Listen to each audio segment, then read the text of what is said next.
Sa sobrang init nga ng panahon ay gusto naming mag-eksperimento ni paring My Labs. Sa sukat na overdose degrees Celsius Fahrenheit, siguradong makakaluto na ito ng ulam at ng talampakan sa init ng bubong. Wala nga kaming ibang pwedeng madaanan kundi sa puno ng kalamyas na ito na sobrang tamis at seedless pa. Hindi porkit mataba ako ay hindi ko na kayang umakyat. Para sa inyong kaalaman, ipinaglihi ako ng aking ina sa unggoy. Pero nung lumaki naging baboy, hindi ko kasi pwedeng ilabas ang aking mga pakpak dahil masusunog sa sobrang init ng araw. At ilalabas ko na nga ang aking mahiwagang kawali. Oo, kawali yan. Mukha lang pakainan ng aso pero kinuskus ko yang mabuti.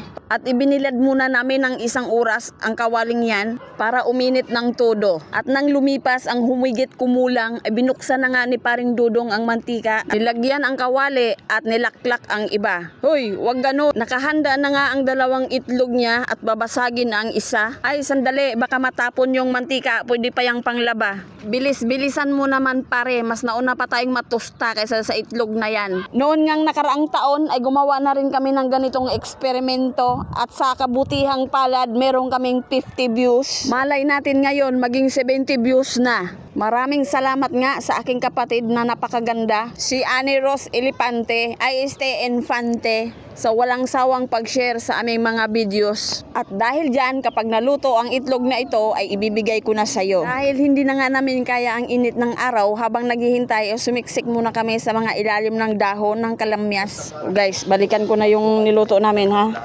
Tingnan natin. Oh, wow, lutong-luto. Naluto talaga, oh. Pwede talagang pang-ulam to. Oh, di ba? Kita nyo? Kita nyo? Oh. Luto, oh. Day. Ano? Pinatay mo ba yung kalan kanina? Yung sinalang mo yan?